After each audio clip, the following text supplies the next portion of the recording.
I was thinking of something, and it just hit me. One of the scary things is what a parent goes through when their child gets hurt by a grown stranger.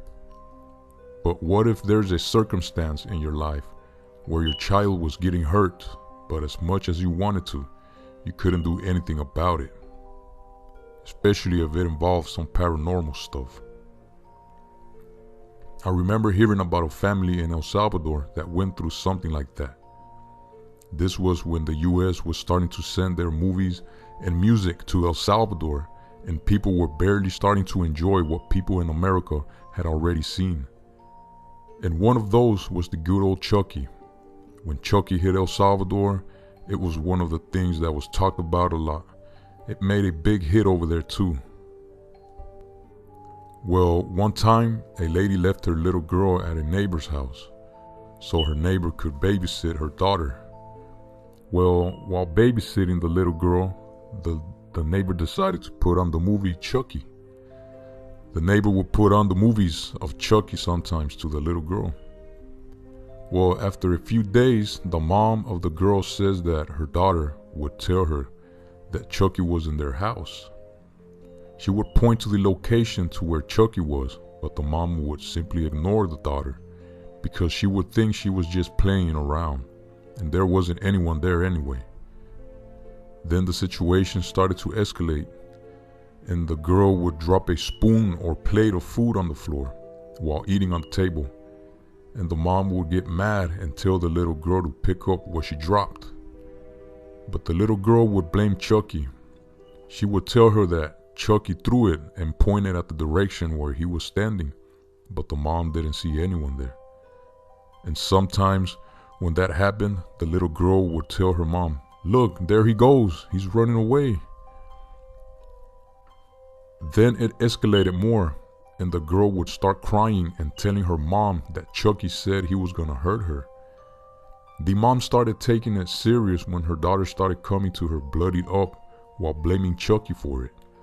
The little girl would come to her with cuts on her body, crying. The mom didn't know what to do, so she talked to her pastor about it. The pastor said, why did she wait to the last moment to look for help? She could have came to him sooner because this was a spiritual matter. And a similar thing happened to another girl I know. When she was little, she would tell me that she would see Chucky in her room. She said it was Chucky, but when she described him to me, it was just a shadow of a kid standing in front of her. She would start crying in the middle of the night, scared, and saying that Chucky was looking at her. I didn't believe her at first, but when I saw the little girl crying and telling us about that Chucky thing, I just couldn't stop ignoring her anymore. And it didn't just happen in her room.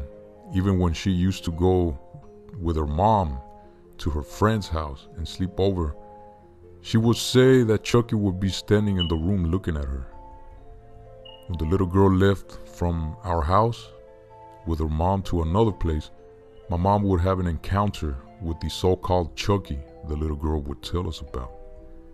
This happened when our home was getting haunted. While sleeping at night, the stereo my mom had in her room would turn on by itself at high volume, and the TVs would turn on by themselves. My cousin and his parents were sleeping over because of the haunting that was going on in our house to keep us company. While there, the stereo turned on by itself very loud, and my cousin disconnected the stereo, but the stereo was still on. He's a witness of some hauntings we've been through. After that, my cousin and his parents went downstairs to sleep. Well, I remember going upstairs and hearing my mom calling my aunt, but her voice sounded kind of weak. It's a good thing I was there. I opened the door and told her what was going on, and she told me she couldn't move. She told me to call my aunt, and I did. After she felt better, she told us what happened. My mom had the door open of the room where she was at, and the door from the other room was opened also, and the rooms are in front of each other. Well, my mom says that from the other room she saw a little kid walking towards her, and the little kid hugged my mom And when that happened, my mom says she got paralyzed. The door of the room she was in closed when that happened. That's why I said it was a good thing I went upstairs, because I got there right in time.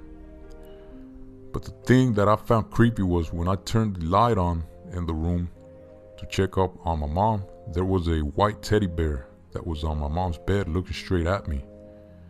It was in a position where it looked like it was making eye contact with me, and I felt a bunch of chills when I was in the room when seeing the little white teddy bear. Another story is when I was getting haunted, but I really didn't take it that serious for some reason. Sometimes when I would go to the restroom, the shower curtains would come out by themselves, as if someone was poking them out. One time the curtains came out and I pushed them back with my right arm and felt something solid. When I pushed the curtains, I heard something fall on the bathtub, so I opened the curtains to see what fell, but there was nothing there. But I could hear something moving in the tub. I was looking right in the tub, directly in it, and I could hear like something was there. I just ignored it and went on with my day. This happened to me a lot of times, and it was nothing to me until it happened to my little nephew. He said that while using the bathroom, the shower curtains came out and said something grabbed his arm like a hand. It seems that when a small child is the one getting haunted, it's when things get really serious. Usually when it happens to us as grown-ups, we don't make a big deal out of it. But when it starts to happen to your kids or kids that you may know, then you start panicking for their safety.